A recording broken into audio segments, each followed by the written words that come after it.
There we go. Let's start over. Let's do the count of the game. We missed you. You should have heard the count. Yeah, Don Vito be skipping like numbers 5, and shit.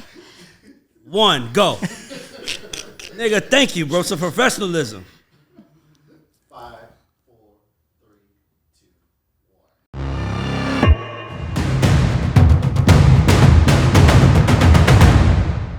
Hey, what's up? It's your girl Tamara, aka Girl from Harlem. And this is Ray Daniels, aka the Culture Referee. And this is The God Show.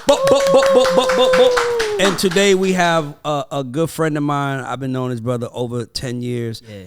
Always been a good person. Always been a solid person. We was in Nobu the other day.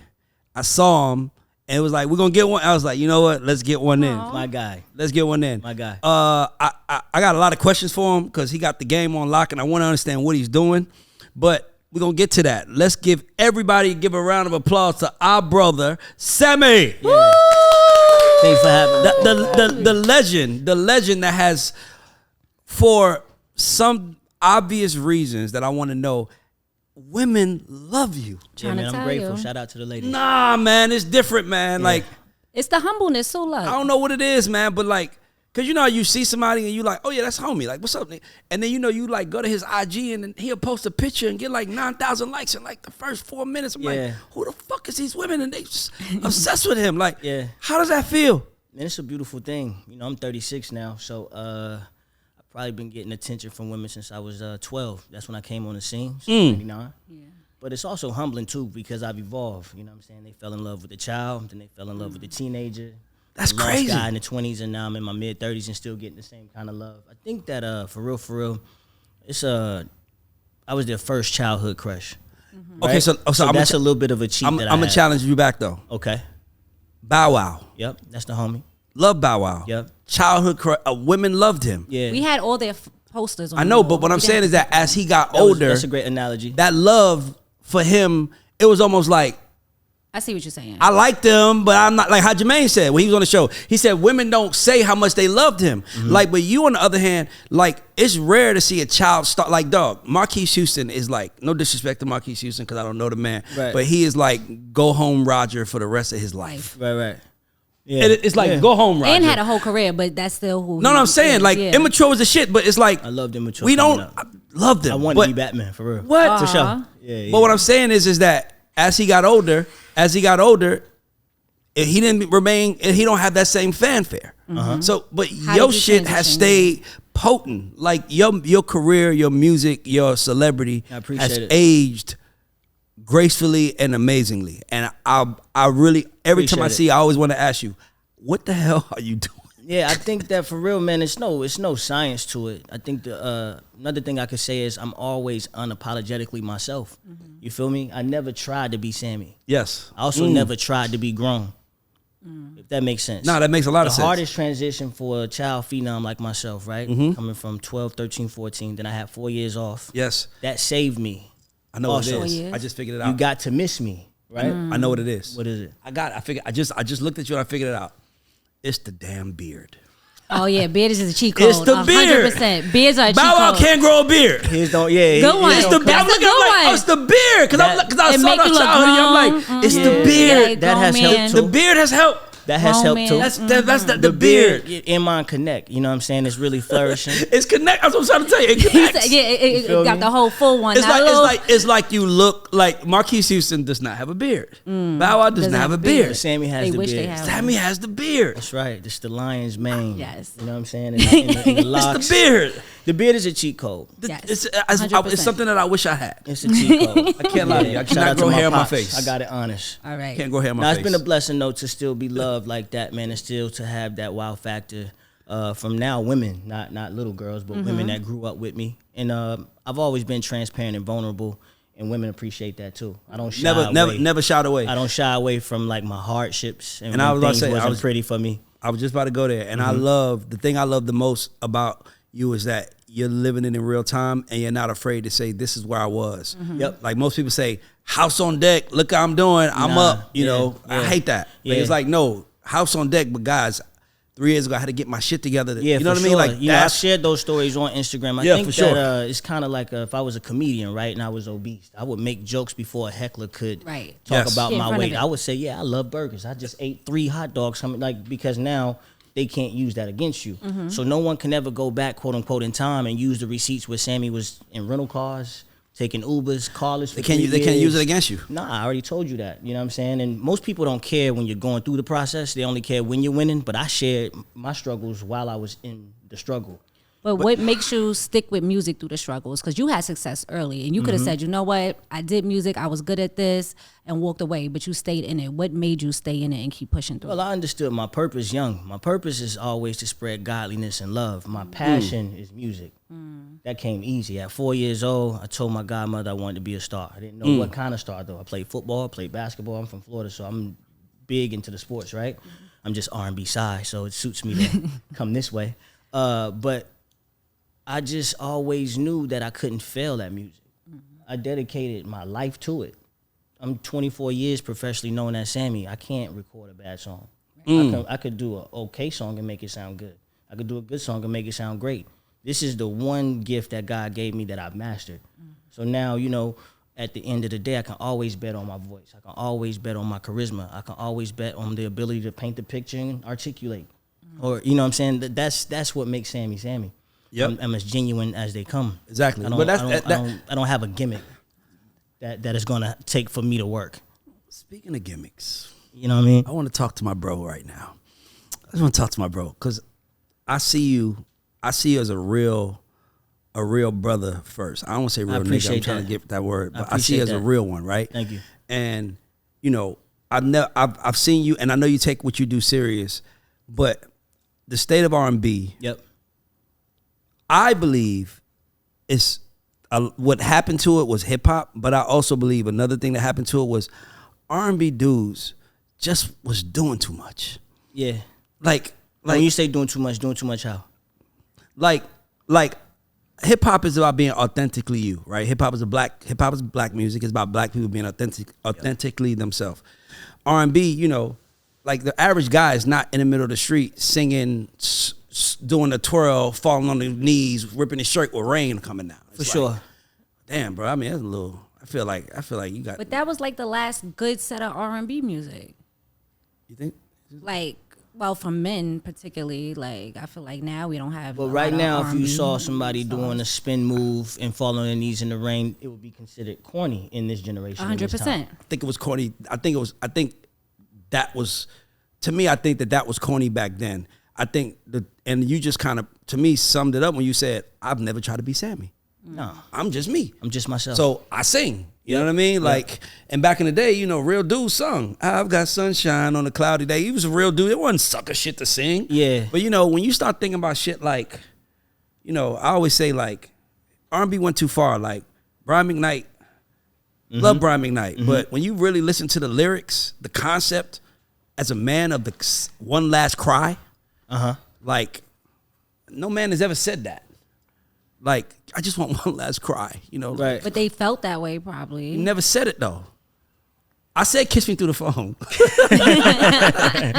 I said I like the way you look at me. Yeah, yeah. I never said, let me just get one last cry in.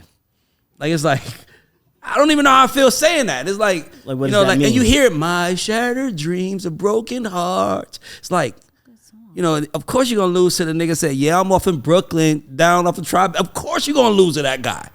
So for me, it's like, how that's my thoughts. What do you think the state of R&B is holistically? You was R&B said, it's coming back full circle, right? You said something that I totally 100% agree with. Hip hop changed R&B. It's the number one genre. It's always been the most influential, but now it's actually, as far as record sales and streams it goes, it's the number one genre in the world, right? It's been like that for quite some time. So that's all you hear on mainstream radio. So it led some of my R&B peers to feel like, you know what, for me to get the number one spot or the top 10, I have to degrade women, talk about ice and jewelry, turn up, right? And it made us actually hard. R&B works best, truthfully, when you're able to tap into your sensitive, but still be masculine. I've mastered that. I'm gonna tell you. hop. I'm gonna tell you how, because you just said something, right? You said that was the last of the great R&B. Yeah, that was for men. for men specifically, because women are killing the game, Yeah, right? thank you. Give Female, us but female R&B is killing the game because they're saying shit that men, or they're saying shit that hip hop would say. Yeah, but let me tell you the cheat code for what's gonna Move make your mic a little closer to what's you. gonna make the men win. Tell us. It's why I'm still around. Oh, I can't wait I to love hear this. I'm I love this excited. shit. He said he's going to tell us how to make I the could win. give y'all Let's hear it. Sammy sauce, and you still can't Ooh, take the Sammy's Sammy spot because there's sauce. only one Sammy. So I'm I gonna like share that. it. It's barbershop talk. You have to take what you're comfortable saying around a room full of men. We talk about women the whole time we're there in sports. We go to get haircuts to look fresh for the ladies and ourselves, right? But we talk about our ladies. We talk about sex. We love talk it. He's about right. infidelity. We talk about relationship issues. We talk about women complaining. We talk about all these things, but then we don't go and put that in our music, right? Because we feel sensitive.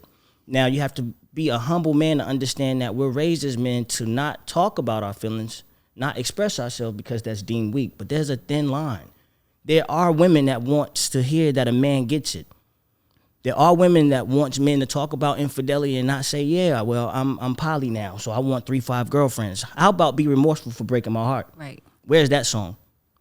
We shy away from actually just saying the things we all talk about amongst ourselves or in the group chat with other men, but you feel weak if you do it and say it out loud. You're not weak. I'm a whole lion, you know what I'm saying? But I know when to let the lioness feel inferior, or superior rather, or as equal. I just found a balance to understanding that I'm a man, which means I'm human, I make mistakes, I'm gonna mess up, I'm not as smart as I thought, I'm not as slick as I think I am, and I sing about it. And that is accountability. And women like when a man takes accountability. This reminds me of an episode of Martin where Keith Washington was on the show. And he was just a smooth brother. He's just a smooth brother. He just like, You know? Right, I don't even want to say that. the He got it all, vulnerability. yup. I'm like, what if I'm supposed to say to that? Right. Like, Yeah, just keep going. if you talk about your flaws, again, no one can use them against you. And now, as a woman and a listener and a consumer, there's that apology that my ex never told me. They don't. We mess up and we move on to the next. So R&B should kind of always be looked at through a lens of like females and that type of thing. Yeah, we're singing to the women. I sing to women first. I have men that support me, but 85-95%, even we have analytics now of my following is women. And I would challenge him. I disagree. I believe the key to R&B is men. Let me hear it. I can. Tell me how. I don't say I say crazy stuff, but I can back it up. This is why men deserve less. No. I'm gonna tell you why. Because I believe women are gonna show. So I give you an example. It's for every man in here. You can just make a noise, whatever. Has any man in here ever bought an R. Kelly album? I have. You have, of course. You have, right? All of it, right? Well, you too young, but I'm just saying, like, you too young too. But I'm saying, you bought an R. Kelly album, right? Has any man in here bought a Trey Songz album? No. We did the people Well, our he's- age. Maybe you. I mean, I got trigger music. No, I'm biased. I'm an R&B artist. I know you're R&B, Okay, but let me get to my. I just want to say what I mean by that. Okay. Meaning, if you pay attention to the classic R&B, the classic, like men were a part of it, right? So like, and I say the difference between R. Kelly and Trey Songz is Trey Songz sung the women for Trey. R. Kelly sung the woman for men. So when R. Kelly was singing, it sounded like he was talking from a perspective that me as a man that I can play.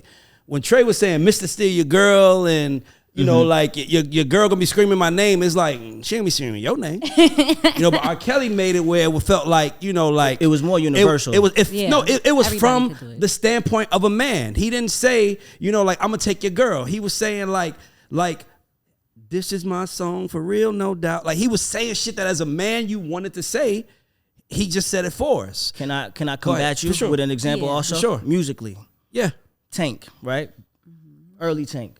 I Deserve. Good one. That was through the eyes of a woman. Yes, 100%. I'm gonna say how. We wanted our apology. He's right. If I go out, if you do what I do to you, I deserve that. Like he had to. He always famously says, "I said maybe." Oh, right. Not baby. Famously said that. I didn't say I deserve. Maybe I said maybe I deserve. But I'm Oh, he sure did throw Yeah, that maybe in. I maybe. just had to play it back Yeah, in which my is- head. she always says that. That's a But- big change, though. Yeah, but what I like about the perspective is he's saying that me as a man, I'm coming up short in so many departments of a relationship. Mm-hmm. True. But he had to put himself in a woman's shoes to be able to pen that record.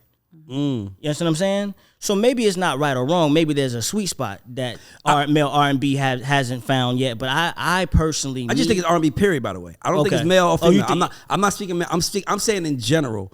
If Usher's Confessions album is an album that every man has heard. No, for sure. 100%. You see what I'm trying to say? Because he was speaking from a masculine standpoint. I think the key to R&B is masculinity.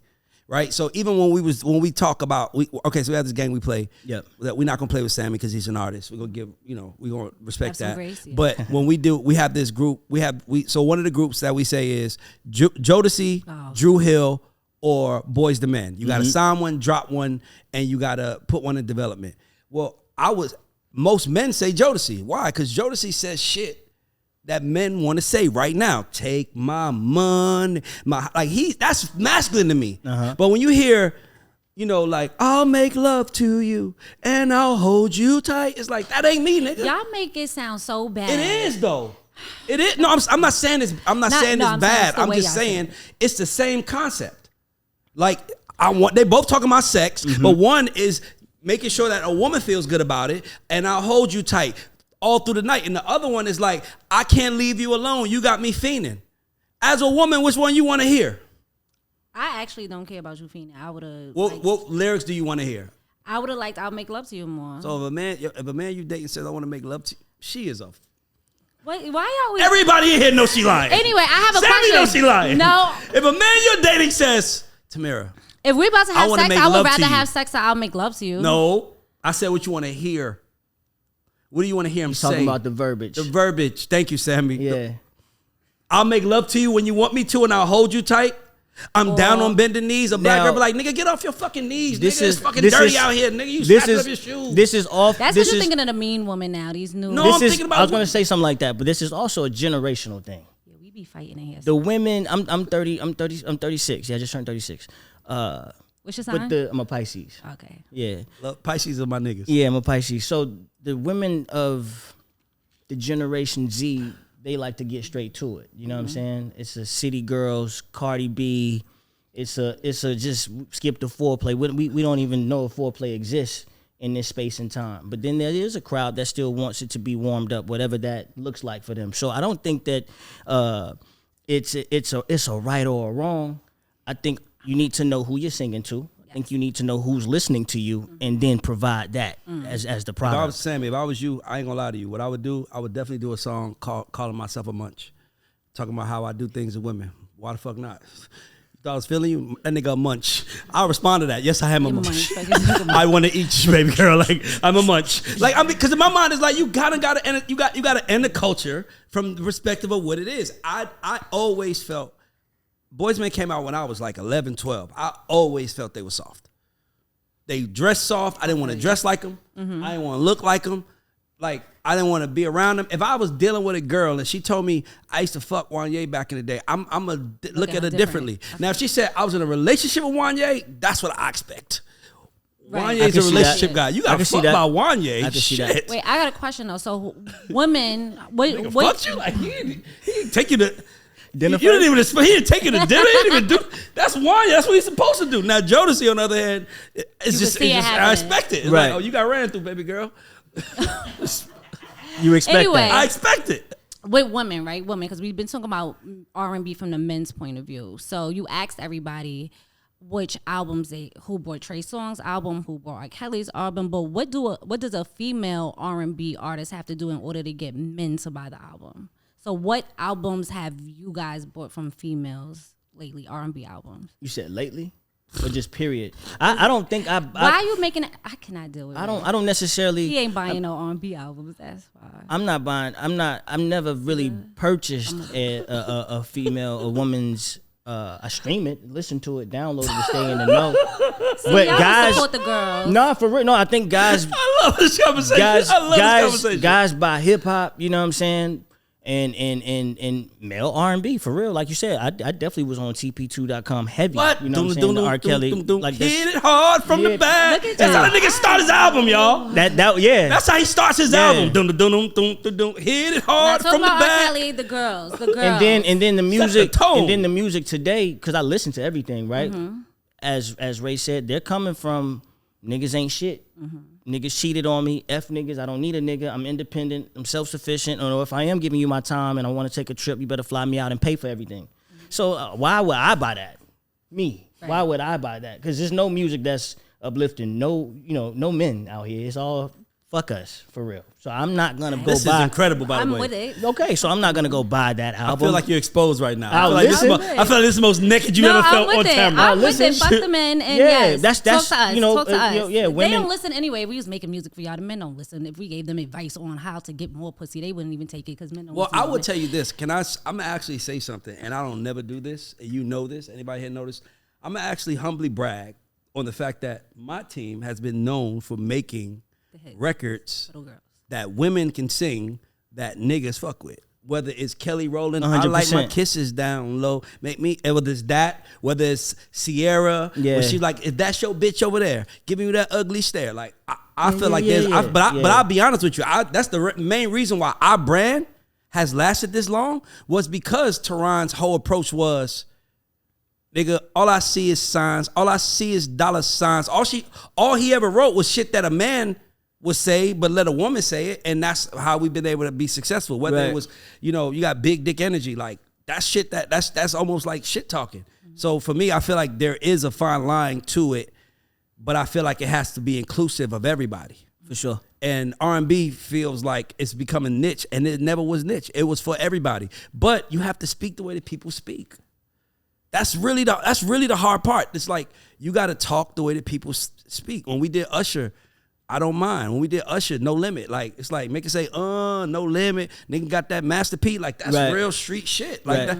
that's what a rap nigga would say. Right. So we've always been. So this I'm Well, laughing. there's a sweet spot. I was about to say that I've always been the guy in the room saying, we're going to take you slightly over here because this brand, I don't know how to write that. I don't know how to make those songs. I know how to make you cool. Yep. Like when we did Sierra, like, nigga, Sierra was a girl who was having, at the time, she was like, she left Future and she's with Russell now. So she went from Trap House to the White House. That's what they said, right? I like it. So it was like, but Sierra, a big problem for Sierra was that she didn't have that connection with the female black ghetto girl. So what we do, let's take the most ghetto blackest shit you can find, fuck it up, throw that ass in the circle. And then we just put Level up there. And now it's like, it's ghetto, it's everything you want, but now it's some shit that black girls already was dancing to. So I believe you can be intentional with how you make records. And I think I'm one of the masters at this shit. Like, I just understand the keys to it. But to me, I just feel like R&B has to accept that these are the times. For sure. And that's hard, by the way. I can sure. imagine a purist like yourself. Yeah. 20 plus years, like, Yeah. I know how I want to talk, but then it's like, why you not talking like these guys? Well, yeah, I'm That's the hard part. 100% certain that it's not about just being, the nice guy. Because Yeah. if you're just the nice guy, then they consider, when I say they, the people, as a conglomerate says, he's corny. Mm-hmm. So you have to be... And nobody's ever said you corny, by the way. Nah, You never had it on your name. Well, that's because I'm really a Florida boy too. You know what I'm saying? I'm rough around the edges. I don't Exactly. want no smoke with nobody, but ain't nobody punking Sammy. Ain't Exactly. nobody gonna try me and talk crazy without me putting my chest up. You know what I'm Exactly. saying? So just being the best of both worlds. You have to be the guy that can meet the parents, you know what I'm saying, and know how to, sit up and have etiquette and be able to articulate, but then deep down inside my girl feels protected and also know that he'll take a couple shots and fuck my brains out. That is the balance of an R&B sensation. That can get the bad girls and the girls in church who are also bad. They just need some influence. So it's a balance. I'm a very balanced. I agree with him though. I'm a very he's balanced on it. man. Listen. Like I live a very balanced life. You know what I'm saying? I Balance go is to the key. gym 3-4 times a week, but I wake up and say the prayer Jabez and I take a shot before I leave. And that might sound weird, right? say A shot. Yeah, I wake up every day. Starting the pandemic, by the way. Okay. but it works for my day. I literally say my prayers, thank God for another day, repent of my sins. Before I leave the crib, after I eat, it can be breakfast, it could be a smoothie. I take a shot of liquor. Now you might ask why. It's because it's like it soothes me. Just one little oomph before I go enjoy my day. So I I'm about I want to hear that your next song. I'm about cleansing your temple, but I'm also about feeding your vices responsibly. I like that. I'm about going to the gym, but then sometimes you need a week to say fuck it and just party and have a good time. Feeding your vices responsibly. I have not figured that out yet. Yeah. Takes discipline. Write a book on that one. Discipline is needed. Takes discipline. Discipline is needed, by the way. Yes. He's 100% right. So the I want to hear that in the song, by the way. The future R&B, right? Mm-hmm. Where's it going? What are we looking forward to? What's next? What do you think? I think it's in good hands because people are tired of just the auto-tune driven, again, party materialistic talk. They want some transparency. They want some vulnerability. I think we just spent a good time talking about how to say it in a cool way. Mm-hmm. And that's the key. Like, how do you make vulnerability, transparency, being open, cool? That's the formula. That's the formula. Take my money, my house, and my car. Make it cool. One hit of you can have it all. Yeah. Nothing is cooler than that. Yeah. So like that's it. Just adding the sauce on the transparency and vulnerable, not just making it quote unquote cheesy and corny and feminine. I think it's also about finding the way to do it at a rate that you can compete with hip hop. I hate to say that, but I believe that. Yeah. Because it's like, and it could be just dropping 5 songs a year. I don't care. But because R&B is like, you gotta bake it, you gotta stay consistent with it. For sure. That's the hard part. I call it like I think R&B is starting to move, or what I seen work from my brother Eric Bellinger is actually flooding the market. He was dropping something consistently every quarter, right? Exactly. And it works for him. Most R&B acts, and myself, I'm guilty of it. I haven't dropped an album in 3 years. Yeah. I've been on 5 world tours. But you could tour, right? Yeah, so that's what I'm saying. Yeah, so I've been touring, so that's what took me away from the studio. But I actually want to kind of, as you said, force feed the consistency of my music that I'm delivering, because then it becomes the sound, then it becomes the wave, then it becomes full circle, and everyone. We all watch each other, you know what I'm saying? We all steal from each other to some degree, or influenced by somebody to some degree, right? So I think that's a key too, is when we do make the cool with the transparency and vulnerability, don't do it and then do away with it for 3 years.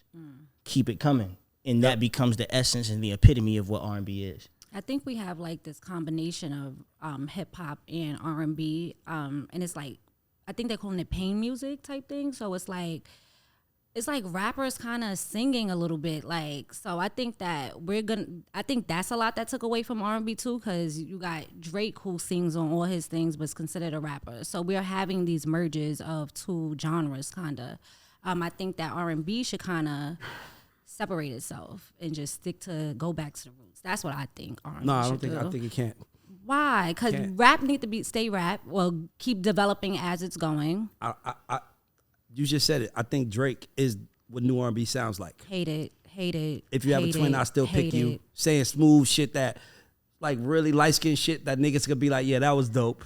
If Drake is a future R&B, no, I didn't say he's the future R&B. I'm saying lyrically what he's doing. You're the best I ever had. You could say that. Yeah, for sure. You know, so I'm thinking of Durant Deshaun. I would like to vote myself because I have been back in the studio. Shameless plug. The music I've been creating this past month, like in and out, is gonna shift the culture. In the I heard it here first. In the way, can't wait for it. In the way in which you're talking about, in you though. Like I know I'm saying everything that women want to say because I go to women first, but I'm saying it in a cool way. So I'm glad that you said it. It was a 4-letter word we just didn't know. Be vulnerable, be transparent, be sensual, be sexy, but cool. Have to be cool. And cool matters. You know cool what I'm is saying? our number 1 currency. Yeah, cool matters, and especially the urban, melanated community. Who's number 1 currency?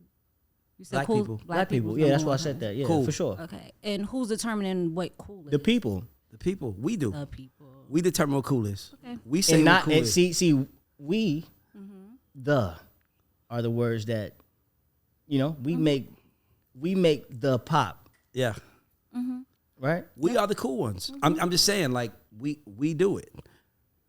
At the end of the day, that's what I'm saying. As long as R&B can be cool, and that's what we do. Like when people come see us, it's like, how can I make like Tehran? It's like on Lizzo record. It's bad bitch o'clock. I love that yes, line. it's thick 30. Yeah, like nigga, that's fire. some shit. That's some cool as rap fuck. shit you would Yeah, say. yeah, like yeah. we bring a certain amount of hood ratchet cool to R&B records. That's what we've always done. That's the key though to me.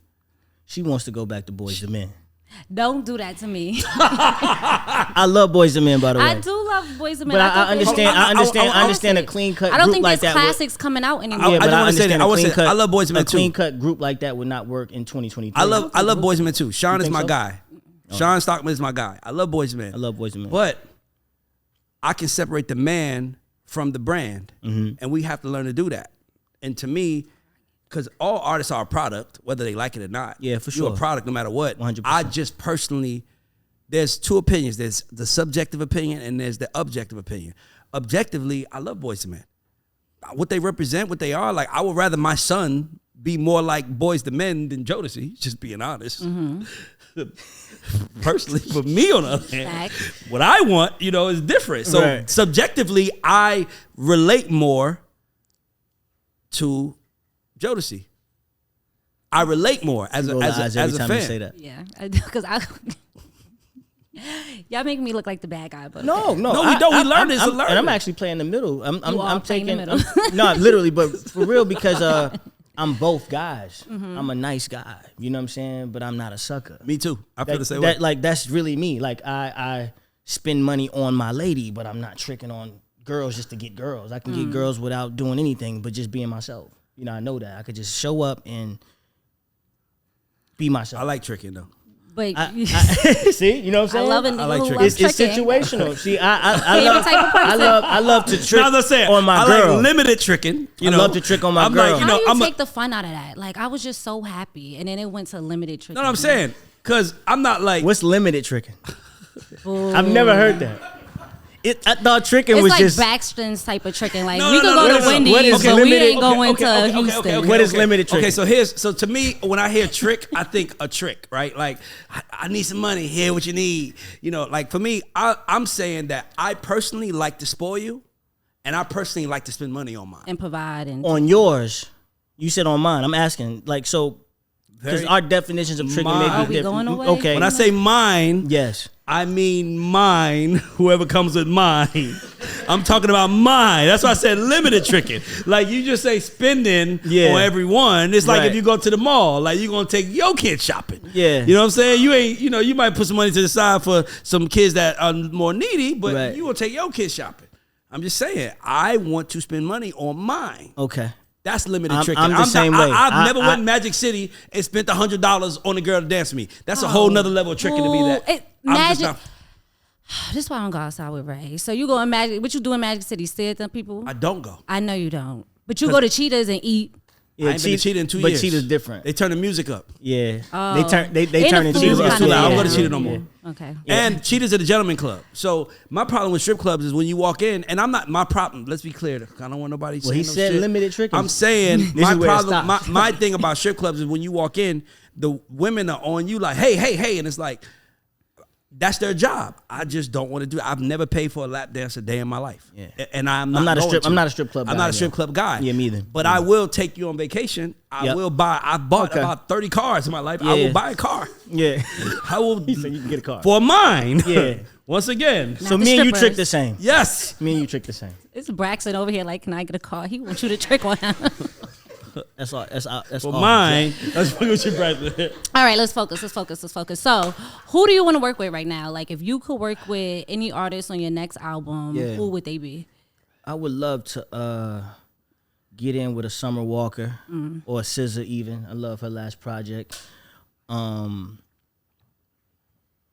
Drizzy Drake, just because a that's really like if I was a rapper, I think that's the kind of content I would be creating. I get the balance. I get why he connects.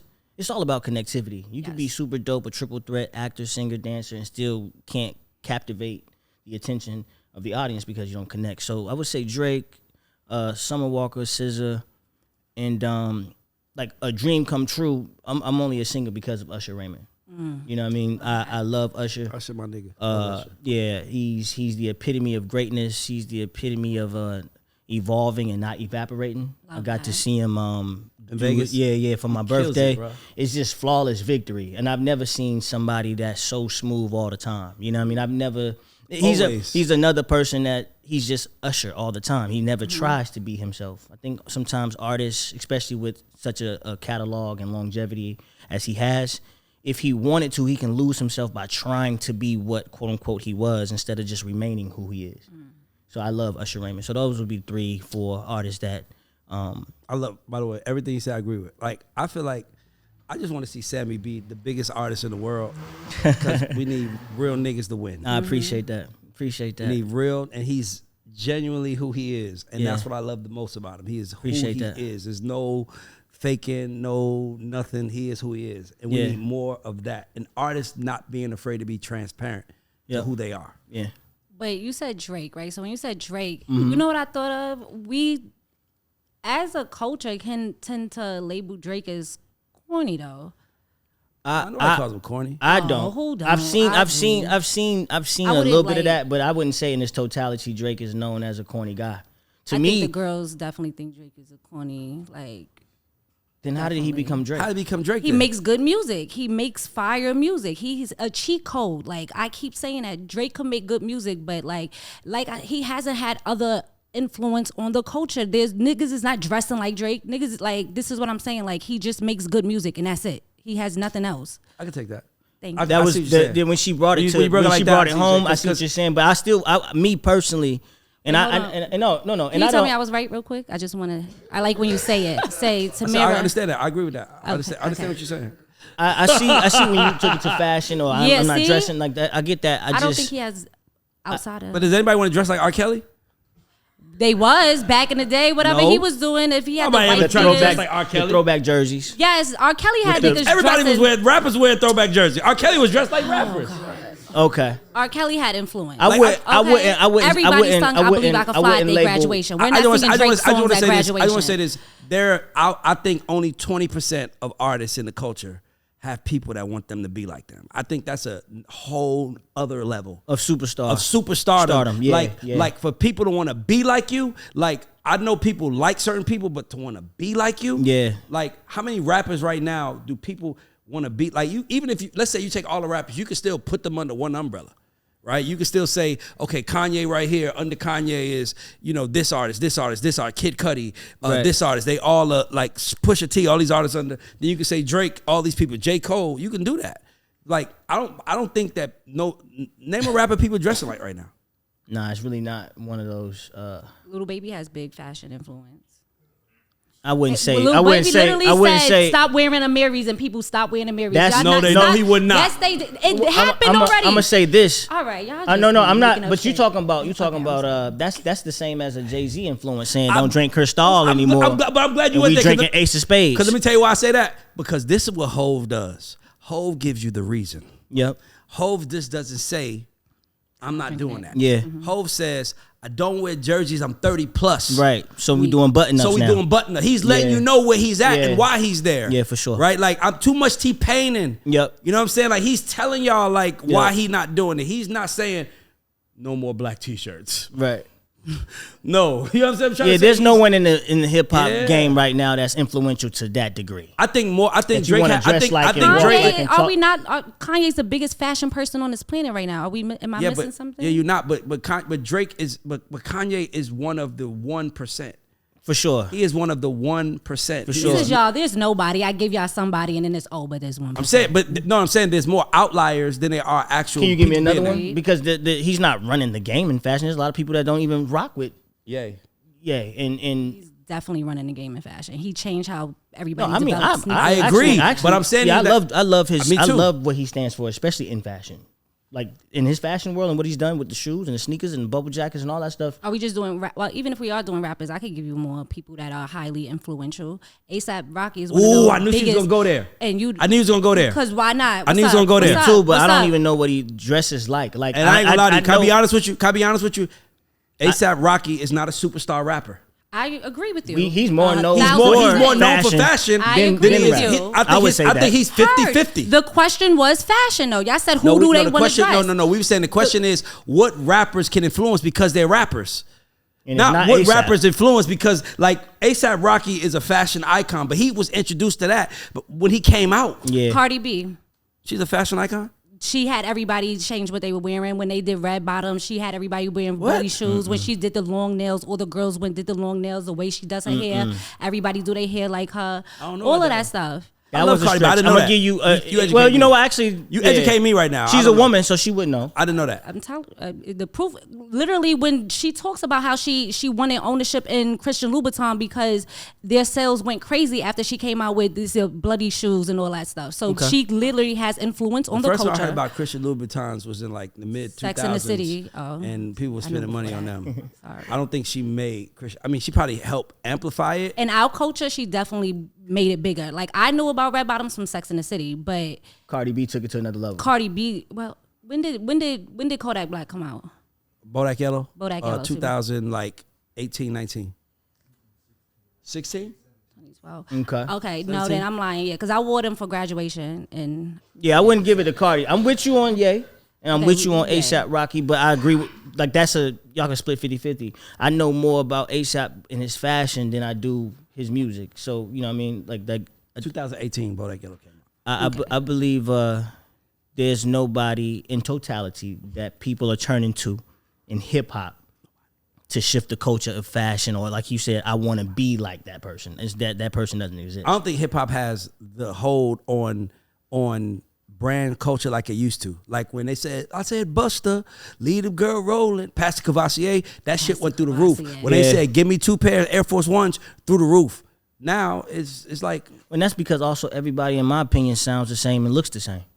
No one has individuality for real. That's why Kanye does stand out. That's why A$AP does stand out. But if you had to put 30 guys in the room, everybody got on the same Gucci, same Louis, same Balenciaga. That's fake canceled, fake. You know what I mean?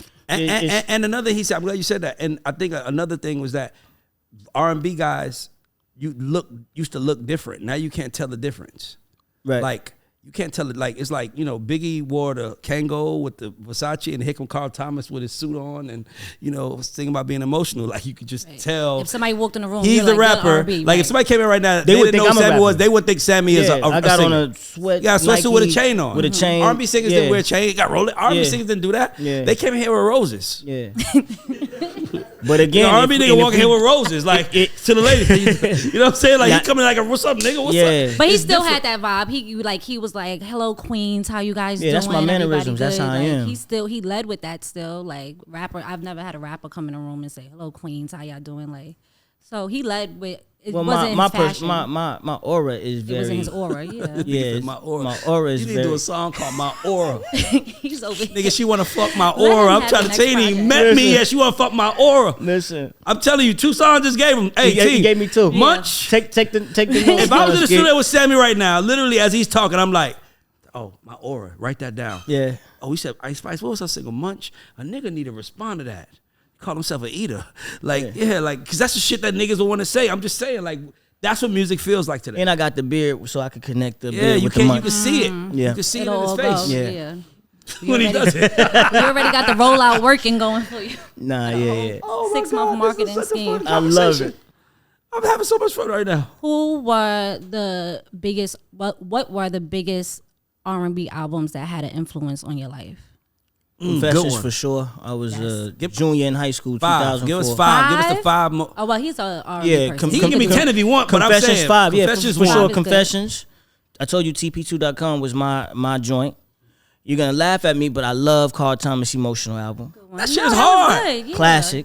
Part 3, 112. Oh, I'm about familiar. That's sounds with, like Slim. Them my niggas. I feel bad. Player and all that on there. And then 5. I gotta go with Usher again, 8701. So no females. I don't care about females. I just told you I admitted that I never really bought. You know, I listened to a lot of female artists. My mom played the Whitney Houstons, Mariah Carey's, Keisha Cole, the Hurt Keisha Cole. You know Mary what I J. mean? Mary J. Blige, My Life. Yeah, But that great Keisha album. Cole album, that was like our age when we were coming up. That Sent from Heaven, that No, whole for sure, moment. for like, sure. I feel like Brandy Full Moon, I'm sleep. Full Moon was I love Brandy. She's my favorite vocalist of all time. Really? that was my next question. Favorite female vocalist of all time. So what were the 5 albums? Hold on, I want to make sure I got them. Confessions, TP2.com, TP2, TP2. 8701, Part 3, 112, And Emotional, Carl Thomas. Those had a major influence. Like I know I was signed to Capitol Records riding down Sunset when Emotional Carl Thomas was playing, and you would have thought I was a 13-year-old in pain. You know what I'm saying? Listening to it on my Walkman. You know what I'm saying? On a CD. Like that album had me. And Confessions made me want to return back to music. That's when I was a junior in high school, deciding if I was going to stay away. Best R&B album of all time. No, hands down. Confessions. Hands down. Damn, that's a good ass album. And Hands I ain't gonna down. lie, I would say another one I would say is Dreams Love Hate album. Yeah, Dream had it. First Like, I got one? goosebumps once Yeah. you mentioned it. Like I love that. Yeah, Playing in the Hair, Yes. Purple Yeah, yeah. Kisses. Yes. That Yep. nigga Yes. is Yep. cold. Yeah, he was in his bag for that album. And you can name any other R. Kelly album. Yeah. It's a plethora. TP2, fucking Chocolate Factory. Chocolate Factory. The R. R. What? He said, put on some clothes and let's go to the R, baby. That nigga said, let's go to that's what made R. Kelly so. See, that's what I'm trying to tell y'all, man. Come and listen, man. It's the cool. Listen, bruh, I'll take time out to work on his album with Sammy. My man. I'm telling you right now, I know how to make R&B that the world gonna want. All you gotta do is say real nigga shit. As long as it's rooted in real, you gonna win. The minute we start trying to get poetic, Yeah. And do too then we much, start like you talking said. about, like the shit that's like, what the fuck are you talking about? What you say to me? Like my shattered dreams. What, nigga? Ass up out of here. Fuck you talking about, man? Your ass like, go fight somebody real quick and come back. Tell me what the fuck you gonna say. I'm just saying, I know real nigga R&B works, and as long as you do real nigga R&B, you will kill it. Nah, for sure. Women want real niggas. Yeah. Not RNs, not real registered nurses. When they say RNs, they want real niggas. Yeah, for sure. And I'm saying that's why I think yours is rooted in it. I also think that's probably Bow Wow's biggest problem, I'm being honest, is that he still kind of feels like a child. He still Bow Wow's older than you, right? Now we 8 days apart actually. I'm March 1st, he March 9th. Okay, cool. So Yep. he died on that's the day Biggie died. Yep. But I'm saying Bow Wow still kind of feels youthful. He doesn't feel like a man. Right. And he's 37 years old. You know what's also Weird, like you said. along with the beard though, I think that too, my career path was I went through a lot of shit, you know what I'm saying? Different managers, different labels. So there was times, so you saw me from 12 to 14. And then from 14 to 18, you did not see me until I came back to the game. That's 4 years where I came back 18. So you couldn't help but accept me for being 18 because you don't know what I went through from 14, 15, 16, 17. Then I do Kiss Me Through the Phone. I'm like 21, 22. And I go through 7 long years of fighting an ex-manager, right? But was hidden in plain sight. Yeah. In those years, I grew my hair out. I had braids and I had a beard that came in. I'm inked up 60 plus on my body. So like I say that too because the element of mysteriousness and being mystique, or that the mystique is missing. We don't get to miss artists anymore. We have to post every day, right? So people literally never not seen Bow. I'm using Bow because that's a great. We were same time. There's been years where I was just a thought. Like, what is Sammy doing? What is he up to? So you gave people a chance to miss me, miss you. Yeah, and then it made me established. Right. It made my merger that much more seamless. Now it wasn't planned that way. I'm just saying how it also Just the happened cards. for 'em. Yeah, they fell for me in that way. I understand that if they saw me from 12 to 36. Yeah, I could have done something in that time. That's 24 years to make a mistake or to turn out corny. I just think For it's how me- I just think how they see you. I just think it's how they see you. Because like NBA YoungBoy came in the game at 16. I don't think nobody ever treated him like a child. Nobody. Nah, no, Everybody- I he never was- even knew that he was that young. he was a when man. came Like on. he was Yeah. always a man because Yeah. he was on some male street. Like this is who I am shit. So Yeah. I just think it's all And about. it just That's a good boils one. I down never to thought that. of that. Yeah, it boils Because I down don't think to people see Lil Romeo as a kid no more, nah. right? No. I'm tripping. I don't know. So I looked at Tamara. She's like my culture conscious. Away from that one. Well, we got to watch him on Growing Up Hip Hop a little bit. So because we got to see him in that light, we do see the more adult side. But I just think that because clearly that's my generation, right? So I grew up with all the posters on my wall with everybody. Sure. But I wouldn't like when we talk about it realistically. Like if Sign Drop developed in dating, right? And if it was Sammy, Romeo, and Bow Wow up there, I would. I want to ask you now. I want to play that game now. Like she's up a good game to play. I would, Let's play. but I would look at Bow Wow and Romeo more corny because I seen that. I watched them try to come back in and it not work and certain things. So, but when you came back in, you were successful at it. Yeah, and, appreciate it. And you did what you had to do. Dip. Came back, gave us good music, Dip, and we could just appreciate that. Yeah. I feel like Bow Wow was fighting for our attention and trying to get our respect and doing these things and dating these girls and just the Bow Wow challenge and all that stuff. We, like you said, he got to make so many mistakes in front of us that we didn't kind of see him in that. He also didn't grow like much taller. I'm not. He goes. I'm not being facetious. I'm being honest. Like he still is His short. image is exactly how it was when he started. He kind of looks still like Lil Bow Wow. Like you know what I'm saying. He still looks like a kid. Like that's another. He don't have a beard. He's still he's not like 6'3", where it's like damn nigga you tall. Grew up. Right. Tall as a motherfucker. Nigga, you know what I'm saying? Like Okay, I see where you're going. Yeah. I'm not. By the way, No, it just came off funny. I know he he like- like, serious, but it came off funny as fuck. like like that. Because my thing is like I love greatness. I study greatness. I study winners. I study them, and I always looked at people like, man, like damn, that guy can get away with shit that guy can't, and this guy can get away with stuff that he can, and then I'll be asking myself why. Yeah. Like I really have been watching Sammy on IG for all these years, being like, something had to happen because these women are grown, and usually anything that you like during your childhood, you go the opposite way. Yeah, for sure. Like you don't even want to claim that shit. You be like, I hate that I like that nigga when I was a kid. You know what I'm saying? Yeah. Like seriously. So the fact that they stayed with him, I was looking back like, I don't know, like did he do like an album? There's like a sex tape that they know about that just made them see him because they see him as a man and they treated him like a man. Mm-hmm. Yeah. I pay attention to winners but and I watch that. I appreciate it. But again, it's not rocket science. It's just simply being myself, bro. I never try to be anything outside of Sammy. I can't do it. I can't. And he don't be dancing too. No. Think dancing. Dancing makes a big role in that shit. I'm trying to tell you. Yeah, nah, I'm not dancing. I ain't never seen him Harlem shaking and do the other shit. I'm not doing that. Why you ain't say lean with it, rock with it? Why you had to go Harlem Shake? Cause lean with it, rock with it is not a real dance. It's still a like groove. swaggy. Yeah, that's swag. It's like that's you cool. can do that shit, but dancing, shaking and shit, So the and Harlem Shake wasn't cool.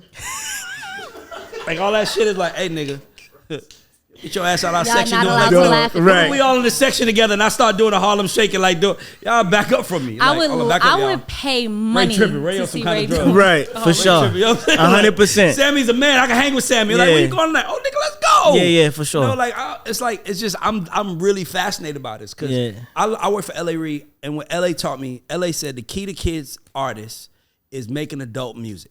Mm-hmm. That's the key to kids artists. So he said Michael Jackson was 9 years old singing "Can It Be I Stayed Away Too Long." Did I leave your mind? He was 9. Yeah. 10 years old. What did he know about that? Like he was singing "When I Met You," like I treated you bad. He was a kid. What did he know about treating somebody bad? Right. But those songs resonated with adults. So when it was time for him to be adult, we didn't see him as like singing, shit that kids should sing. And he sung a kid song. Yep. And nigga, 100%. and he came back. It's like that shit is amazing, bro. Appreciate Kudos it. to you, bro. Like Appreciate it. You got that for me. Like, Thank you. But you mentioned Brandy earlier, so I want to go back to that. Who are your favorite, not just female, just vocalists of all time? Whitney Houston, Mariah Carey, Jasmine Sullivan. I be in love when she sings. Every time she sings. Jasmine Sullivan. I'll Is the listen, coldest like, really motherfucker She has out there. She is has cold. a anointing on her voice. You know what I'm saying? And you just believe her. You feel the pain. You feel the sexy. You feel. That's why I would have thought that was one of the albums you would have mentioned. No, I listened to it. I just never bought a Jasmine. See, I'm a literal man. Can we, okay, Sammy, I got you back right now. Can we be honest though? Can we be honest? Care. You got this new guy you just met. You really like him. You telling your girl, he about to pick me up. He picks you up and he's playing a Beyonce album. How do you feel about him? That he just bought. And he's in there singing the drunk in love. We be all night. You gonna text your homegirl like, bitch, call me in 15 minutes. It's an emergency. Tell me it's an emergency. For sure. This nigga's playing a Beyonce album. For sure. So that's why I be saying like, it's like, you don't want a man that listens to female R&B. No. You don't want a nigga that's in the audience at the SZA concert. I just killed my head. Nigga, sit down. You know niggas was lying. singing the shit out of that Summer Walker album that came What out nigga? that time. All of them. The niggas was blasting that. Look at the room full of men. Every man in here looking like, No man said I was. When I was in New York, the whole New York was playing that. Anytime you pulled up in the car at a red light, everybody was playing that album. What are y'all trying to say? I don't know about that. I a like New York Summer nigga in the Walker. room just said, "Don't say that." It's a little weird. We're more diverse. It's a We don't little need to weird just for us to listen go to buy a woman's album and be bumping it at the red light, and because We you're need to not change this. you're not gonna think that's cool. You're not. You will not think that's cool. I wouldn't. I shouldn't listen to a female rap. But then why y'all like when females know all the hood songs? Who said we like that? Men, girls be out here knowing Look at all the men in here. Look at every man in here. I'm an R&B. So we only supposed to buy music for out that Every man in here said mirrors we don't our like that genre. shit. Okay. We don't like so that. we shouldn't be buying rap. So we should buy not the saying- girls. I'm No, not saying we're that. not saying It's not a that, turn. I'm but not it's saying not a turn on I'm not for saying it's guys. a turn off. But it Yeah. ain't like I see her rapping little baby lyrics. I'm like, ooh, I'm gonna marry her. Right. No, if somebody was out Precisely. doing everything to every word to Outkast or whatever shit you be liking, you would like them. That just tells me she's my age and she still look attractive to me. Nigga, That's what it really tells That's me. what I'm walking That away means she with. look good and Right. she her age, which means she gonna age. That's different. Like that's the only thing. That's a turn me different on. But assessment. I don't know what man gets in the car and plays an R&B, like a female R&B. Like dog, you don't want that from a man. You don't want that. Like sometimes That's women ask for 100% stuff correct. that they really don't want. They just feel like I gotta ask for it because I want to be equal. And it's like, bro, like you don't have to do that. Just play. And what mind you, you, I dabble into everything, but I can't name a female or woman that's album that I bought and then you just caught me riding through Atlanta bumping it. like But now you will catch me. But I've listened to the Jasmine album, the Summer Walker album, the SZA album. I have those downloaded. You know what I'm saying? That's the R&B in me. That's the artist in me. That's me staying in the know and staying in the cool. But that's not the first thing that I'm going to buy and be bumping, picking a woman up on a date. like real talk. I love Monica. Shout out to Monica. She's from the South Side. I love Monica. Big sis. Love her, by the way. Yeah, Love Mo. all her music. But I kind of, like, outside of So Gone, where it's kind of street, you know what I'm saying? Like, I ain't gonna say I ain't never listened to her music, but I don't know how to explain it. I just don't listen to it loud. I have masculinity important. issues here. No, it's very You important. think so? This one. The levels got to be right. And I'm also not going to be singing it word for word.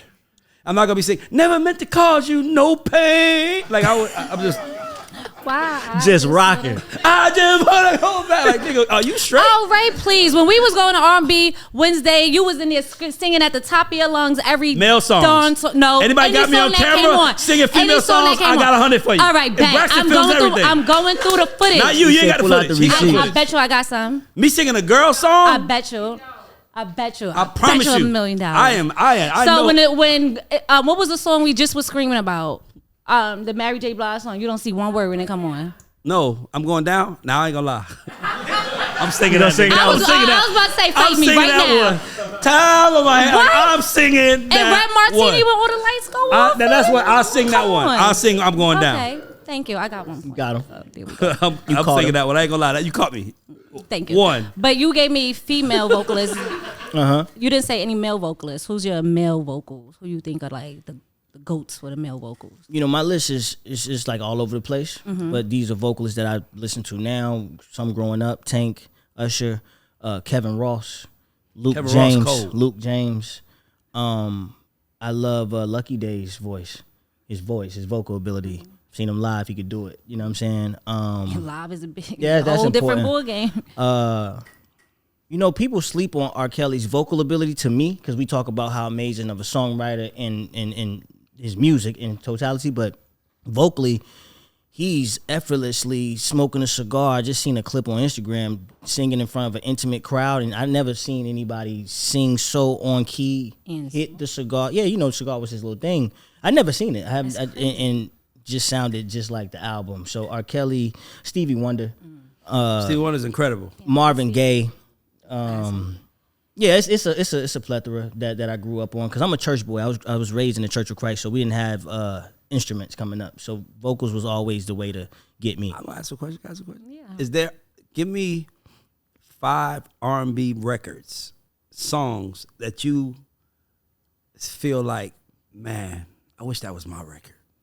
It's gonna sound funny, but it's the truth. Go ahead. One wish. That's why I did what I did at Versus with Ray J on everything. You was on his neck. I moved to Atlanta. You wanted to sing One Wish. Because vocally I knew that. You could have executed. No. killed it. It wasn't even Way that. better. It was a difficult song to sing. Yeah. Like it's a lot going on. If you ever hear One Wish seriously, and Ray, you have an ear, so you would know what I'm talking about. Like go listen to that record when you leave here, right?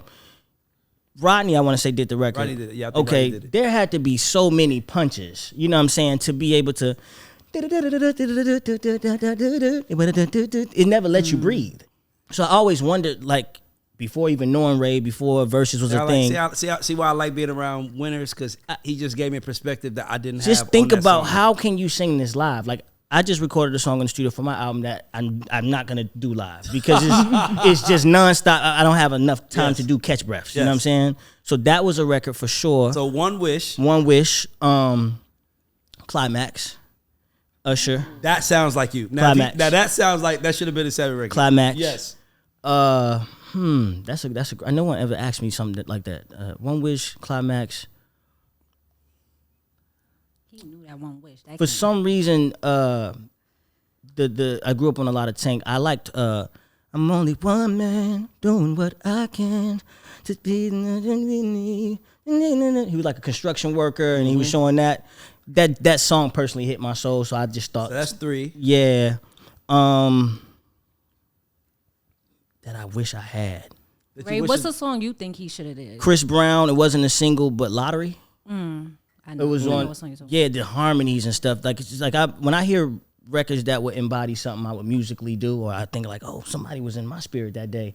That's one of those records. It's called Lottery. It wasn't ever a single form. It's on the I want to say the Royalty album, if I'm not mistaken, or the X. Mm-hmm. But Lottery, that's 4. And then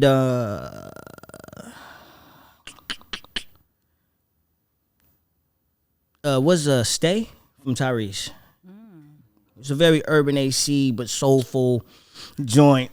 I like the Stay record. I like the Stay record. I don't know. I Climax is definitely one I could see it, because I think Sammy should sing songs. So if I was working with Sammy, my thought process going to it is like, we're gonna have you sing records that showcase that you really can sing. Mm-hmm. Like I can go. Yeah. Like you can go. Like that's important, because that's one of your superpowers. Yeah, for sure. So I would say Climax is a good one. Man, that's a good goddamn question. That was a great question. No, it was a great question. It's I never was asked It's that. this Usher record. See, it's gonna be a lot of It's Usher. this Usher record that I think I could see him singing. Called it's actually my top 5 Usher records. It's called Bedtime. Babyface wrote it. Whenever I'm near you, it's on his fucking it's on his My Way album. Okay, I gotta go back. Bedtime. Feels like bedtime. Okay. Yeah, yep. That's I was like that. Well, anything Usher for sure. Yeah. My whole list would have been Usher though. Yeah, and I was gonna say, Follow Me. Follow Me on Confessions album. Oh yeah. But sometimes I gotta smile. That's my favorite song when on I the don't album. feel That's like my favorite song. smiling, sit back and ride. When I don't feel, because I just feel like that's some real nigga shit that he would say. So Follow Me now. Follow Me would be a good one. Yeah. Oh well, I could have just stayed on Usher and did that easy. You made it. Yeah. Usher. Yeah. I could see that. We on the right wave on the album, G. You hear what In he's the saying? right direction. Yeah. So for me, I always look at, like, when you're working with an artist, it's always like, what's their superpower? Like Usher's superpower And how you is can cool. magnify that. Usher's superpower is cool. Yep. He's always been cool. So it's like every record you give him has to have a cool element to it. Mm-hmm. Sammy is a singer, but he's also a real solid individual. So it's like, let him sing records that a regular dude will play. Mm-hmm. Like a regular dude will feel, right? So R. Kelly, etc. Girl, tonight you makes me love. That's what R. Kelly stops in the middle of a song and he's like, put on some clothes and let's go to the aisle, baby. Let's go to the. He said the IHOP, man. He just said let's go to Nobu. Anything. That's what I'm trying. But that's what made R. Kelly so dope. Anything. He literally Kels can always say made it, because you gotta understand something. When that song comes out, I'm 17, 18. Like, I'm trying to get some, but I ain't got no money. Right. But I could take it to IHOP. Right. Yeah. So you Now I play can do etc. that. He's setting the tone like, shit, R. Kelly taking girls to IHOP. I For sure. cannot. Right. You too good for it. But that's what made him so dope. That's He true. didn't always. Nah, yeah. I think a lot of times artists try to like aim up here, and it's like sometimes Just be right here. Yeah. Because that's where the people are. Yeah. And then let them lift you. Yeah, that's beautiful. That's a beautiful. Who your analogy. top? I gotta ask you this. Give me your top 5 R&B contemporaries that since you came out. What year you came out? 1999. 1999. Okay, so from let's say 1999 till now, give me 5 contemporaries that you like. Those are my 5 that have been in the same era as you. R&B. R&B. Mario. Mario, bad dude. That first song I ever sold was to Mario. Mario is Really? cold. So Music for Love. I was. Oh yeah, I was in high school. You know, I'm watching people drop now because I was the first. So I'm watching Bow come out, watching Romeo, and watching B2K. When Mario came out and I heard him sing, I said, "Oh, he's a problem." Like immediately became a problem and something that I respected. So Mario for sure. Chris Brown's the GOAT. We'll never, get another Chris Brown in this lifetime. That's just my personal opinion. I respect B2K's like as a group. What they the pandemonium that they created and that chaos, the love and getting chased through the mall. And I'll never take nothing from Bow. You know what I'm saying? Like Bow Wow wasn't to me able to, as we talked about, evolve from child star, child phenom, but every girl that I know was loving Bow Wow as a child. You sit next to one. I have pictures of every. So Bow, Mario, B2K, Chris Brown, of course, is the GOAT, and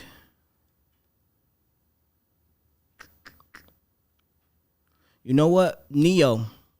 I was hoping Neo. To be honest with you, when Neo. I asked the question, I was Neo. only thinking about Neo. Neo is incredible, bro. Neo is magnificent. You know what I'm saying? And he's like super amazing, and for some reason at the same time slept on in the topic of conversations. Because you see, he was my last one, but there's no chronological order. He came to my mind late. Neo, his music, his songwriting, even his show, like he actually kills it. Yeah, he's another one that's just flawless. Neo. Neo has mastered the art of simplicity.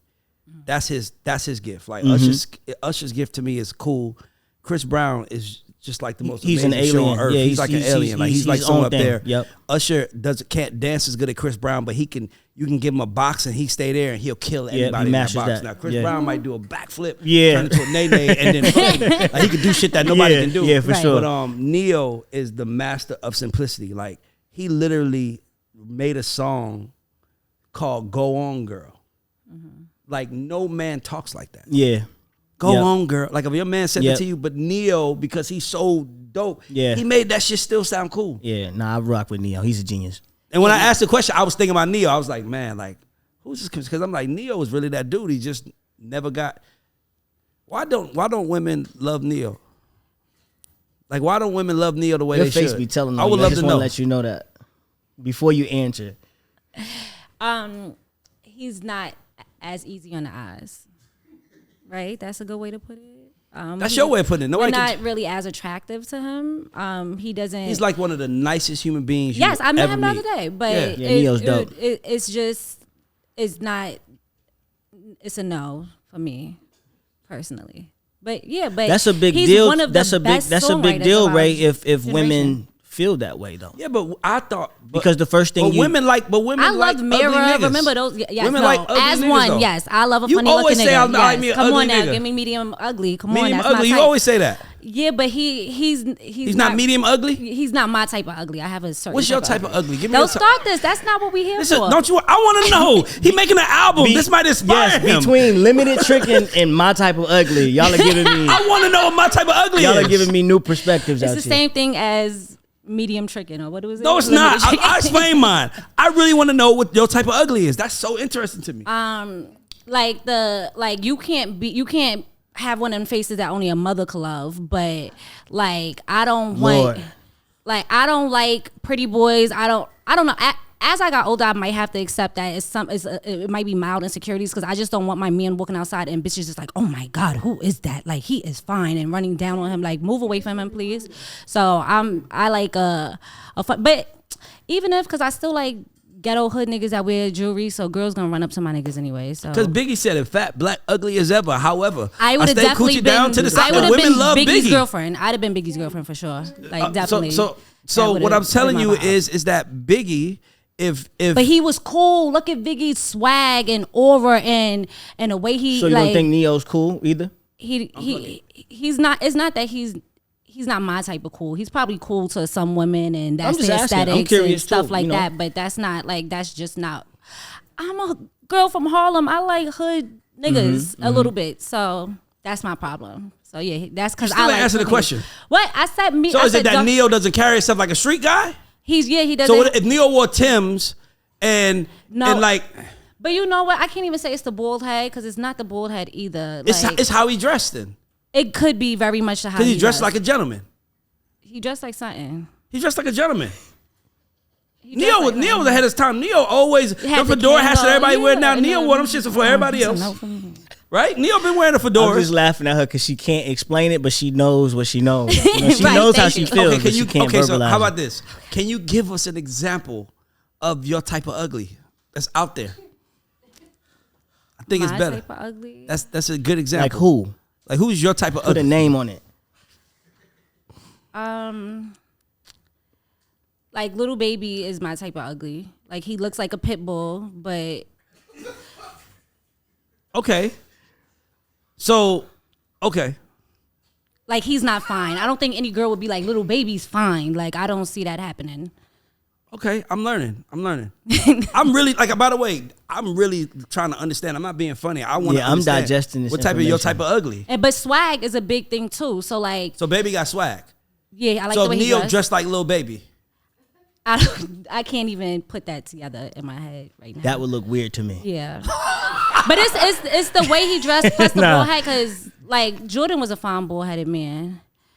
I don't know. There's a lot of fine bald headed men actually. So yeah, maybe it's his head shape too. It's like a combo of things going on. I don't think it's none of that. I just think that he's a nice guy. And I None think of the that men black in the women not room are attracted the to fine bald-headed nice men guys. I'm talking about. I just think he's a nice guy. That's all it is. I think it has nothing to do with. I like J. Cole. He's a nice guy. He's still rugged though. He still got like facial hair. He still look like his hair might have a scent to it if he didn't wash it. I like Franklin from Snowfall, and he's clean cut. That's your type of ugly. That is my type of. I'll ask Sammy a question. Just now I gotta ask you a question. Okay. If you're at home and you're watching TV Yeah. and you see a woman say, "Sammy is my type of ugly," does that feel like a compliment to you? Like, how do you receive that? Hell no. Hell no. I I wouldn't don't know want how to to feel about it. I Like, wouldn't want to so be am I- anybody's am I- type of am I- ugly. Right. So that means am I like ugly, or is your type just ugly? or Yeah, am I like- nah, I wouldn't want to be described as anybody's type of ugly. Me personally. You know what I'm saying? I just had to say that. Go back to your question. I'm sorry. Well, the only other question I have for you was, what's the biggest thing that changed in the industry from when you started to where it's at now? The biggest would definitely be the internet. The access that I have to my fans on a daily basis and how accessible I am to them. When I came in the game, we had like DAT tapes. That was like, we had a show DAT. You know what I'm saying? I used to take cassette tapes. Like a DAT and a cassette tape, two different things. Oh, but- I don't know what a DAT is. Right. That's how long I've been in the business. So the technology and the internet. But if you wanted to see Sammy, you had to come to the skating rink. You had to come to the radio station. You had to come to the meet and greet at Best Buy. You know what I'm saying? Those type of things. Now I could just hop on IG Live right now and talk to thousands of people. So it's just really the accessibility that I have to my fans directly on a daily basis. I think is the biggest evolve. How do you feel about streaming? Okay, I'm gonna switch the question. I'm gonna ask you something else. What do you? So we said hip hop, right? Yep. So you being an R&B artist, how do you feel? What do you feel like has been like the things that have hurt your genre the most? I'll give you my three. Okay. I think hip hop is number one. Yep. Same. I think streaming is number two, Okay. because streaming changed the consumption, and I think the third one is EDM money killed R&B, Okay. because R&B artists started making more money singing like "Without You," and they kind of like Left the soul. their seat Yeah. right there and went over here and chased this money, and now it's like I can't go back I can't be making $1 million a night doing that over there, and now you want me to make $300,000 doing this over there. Right. And I think EDM money hurt the genre, because R&B is my favorite genre, by the way. Yeah. Period. R&B makes the world go round. My three, we share two. Number one, hip hop. Yep. Hip hop and auto-tune, by the way, are like one to me because rappers are singing because of auto-tune. Hip hop and auto-tune are one. That's They're one to me. So those two elements messed up R&B, streaming indeed. And actually, see, I didn't know the EDM fact.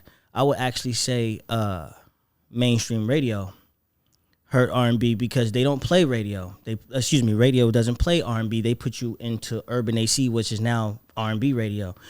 There's a time where you could turn on V103 and listen to 5, 6, 7 R&B dope records at that time. When's the last time have y'all heard just 30 minutes of straight R&B?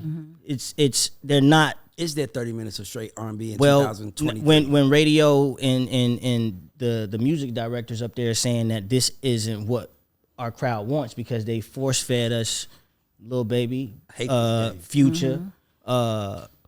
You if you're not doing that, you're not getting played. And unless it's 2 a.m. Or we might throw you in the mix show and see if it's researching. Yep. So to me, radio killed R&B. You threw all R&B over to urban AC. But urban AC, if you know radio, it was deemed for the older Charlie Wilsons. You know what I'm saying? And the Johnny Gills and the Carl Thomases. So then you're going to throw Sammie in the mix over there too? Right. And then throw a little Trey? Exactly. You know what I'm saying? Like, so to me, the three things for me, like I said, hip-hop and auto-tune is one. 2 is streaming, and then the third thing to me is radio. And streaming because of the rate of consumption. Correct. Yes, I will make sure it's important. Yeah, to know, correct. Because I feel like if there's a young R&B, if there's kids right now listening that want to sing, like what are they up against? Like what are the things that they're gonna have to get past? Right. Now, first thing is you gotta separate yourself from rap. Yep. And then you gotta find a rate to put out music. Right, and that's. But I think that's the new thing. Whether we want to do it or not, R&B has to be more consistent with dropping music because they're consuming it just as fast as they're consuming the hip hop. And not only that, I think also the rate at which it's completed. I think the reason why hip hop is the #1 genre is because a rapper can make an album in 48 hours. Correct. You know what I mean? So it's like, of course they're gonna be #1. They the fastest to the market. They can make they don't have to. They could go tour. They could rap. Like rappers are still. By the way, rappers, if you listen to this. Stop rapping over your words. That is not hip hop, bro. Like, stop. If people, and mind you, if you're new and you're up and coming and you're rapping over your words, I get it. But if you're getting paid to perform, you should not be rapping over your words. Track. You should be rapping over TV tracks. Yeah, that's crazy. No, not lip singing. They rapping over their lyrics. Yeah. Rap over your TV tracks. Well, you know why they're doing that too, though? Because a lot of these rapping songs, in my opinion, are melodic. So they're not able to convey the melody that they use with the auto-tune when they do it live. Yep. I just heard a whole song where this dude was screaming, but the song is a melody type of cadence that is going in. You know what I'm saying? Yeah. So it's hard for them to go sing rap when they can't sing for real. Yeah. So that would be me. So I'm just looking at like, how do these? And for me, when I seen you, I'm just like it's not being funny, but I see you. It's like I see this brother. He's true to his genre. He's true to it all. And it's like me as a person of influence, if I'm not doing everything I can to say, look at this, then I'm hurting us too. Yeah. And I appreciate you. And I feel like, and I think R&B needs that more than anything. They need more media outlets embracing them. For sure. Talking, because this is a form of a hit. Yep. Like literally this is the form of a hit. Like I could hear your song or I could hear an interview by you. Yep. I'm consuming you though. For sure. It's giving me a chance to consume you in any way I want to. 100%. So we need more media outlets, radio, everything embracing like I don't care if it's an R&B hour. But we have to set the genre to the side, because if we don't, then we're gonna watch Ariana Grande, Justin Bieber, all these guys who say they're R&B, and they are, by the way. I'm not disrespecting them. They are R&B. Like Thank You Next sounds like a Sierra song. Yeah. One gave me. That I never thought about that until you just said that. That's a Sierra song. Yeah. But when but Sierra can't sing it because where they gonna play it at? But when Ariana Grande sings it, it runs radio. Yeah. Pop radio. Because radio killed R&B in a lot of ways. Yeah. So for me, it's like we gotta start supporting the genre and surrounding it and going out our way to give it attention. Yep. Because these kids don't. My son don't know what R&B music is. And how old is your son? He 14. Yeah, that's crazy. He said, let me tell you what I mean by that. I'll play him a song and I'll say, what kind of music is this? And he'll say, that's singing music. He doesn't acknowledge it as a genre. Yep. He knows what rap is, though. Yeah, for 100%. You know what I'm trying to say? He knows what that is because rap is in your fucking face. Yeah. I think R&B artists have to find a way to like take less, to do more with less quicker. Like, I know you might want to go out and have a band and show that you can sing. Who gives a fuck about all that? Go out there with a DJ, sing over your TV tracks. On arena tours. Yeah, you should because if you trying to, because sometimes I think R&B's desire to flex its talent, like rap is not about talent. No, it's about what you say. Let's be clear when I say that. I don't want no rappers attacking me, but rap is not about talent. Like it's not about who's talented. It's about what that nigga just said. Right. You know what I'm saying? R&B is about talent. But I think it has to be less about talent. Well, I think it used to be. It has to be less about talent and more about what he says. Yeah, for sure. I had to come to grips with that. I spent a lot of time trying to let people know, like, hey, I'm one of the best singers in the game. I actually don't give two shits. You know what I'm saying? No, seriously, if they identify me as such anymore. Because honestly, it's so much going on and so consumed with auto-tune driven music that people don't even know the difference. Yep. Facts. They don't know the difference. Like, until they go live. And yeah. I mean, it took verses to kind of show people like there's a difference. 100% verses. By the way, you know, that's how Mario got super hot, yes. Right? Like Mario is a singer. Mario is one of the top 5 vocalists in the game to me. Period. You know what I'm saying? Period. To me. So you put him against a Marion who's more of a dancer. It's night and day. It was no competition. So now he's putting on the R&B antics, eating watermelons and shit. What the fuck is he doing? Nigga? Yeah. What's wrong with you? Meanwhile, Mario's like, I'm just gonna sing into the hearts of the people, and we cool with that. Yeah. We want that from you. Yeah. So yeah, it's a thin line now. I think people don't care about the talent. You know, like you said, it's more about what you say, the connectivity. And I love that you said the cool because that's very, very, very important. And everybody doesn't embody that. Serious, brother. If you want me, I don't mind helping. I believe. Like I know. Like this is what we do. Like Appreciate I take artists and I'm like, I know how to turn you into a superstar. It's just like I worked with, and another thing I worked with, R&B has to stop trying so hard.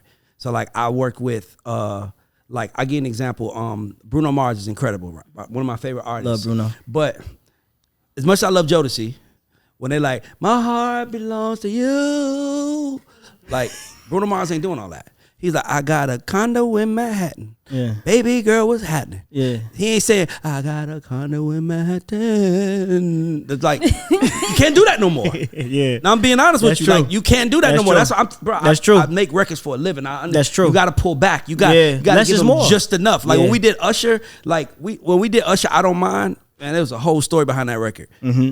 And the reason why that record doesn't have a video is because Usher never wanted to push it.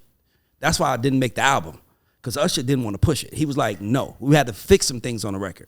But, and he had that song with Nicki Minaj out the record with him and not. She wants to give it to you, dun dun. And that was great, but that simplicity of, shawty, I don't mind if you like. It was just, you can't get away from how simple it was sung. Troy Taylor just said something, you know, that's Pops, my mentor. He said that, you know, people want to sing along these days. That's the point. You got to do sing-alongs. You got to do sing-along records. Jingles almost. Yeah, if I'm everybody's not. No one's. They might. Y'all might appreciate it, but y'all not doing that. Like Carl Thomas and I wish I never met her. Oh, like I ain't gonna lie to you. I was listening to I Wish. And I ain't gonna lie, like, and I love that song. I was a little inebriated. I was on some drops. And he said, by the time it got to THC drops, by the time it got to the second verse, I was like, this nigga still singing? Because he starts off telling the story. It was one like he's telling, okay, cool. And then he says, I wish I never met her. Okay, cool. Great. I heard enough. Yeah. And then he goes, how the second verse start? Anybody can tell how the second verse start? But it's like he goes back to the story. Yeah. Like, and maybe in another. It's like, dog, we get it. And I think you can't try no more. Rap doesn't do that. Rap is like, fuck that shit. It is over, right? It's like, they're not saying fuck. Hold on. Yeah. Fuck that too, though. You know what I'm saying? It's like you gotta kind of less is more. You gotta less is more. If R&B apply to less is more, rap would be in trouble. Cause rap is it's not even low hanging fruit no more. It's on the ground. We can stomp on it. Yeah, for sure.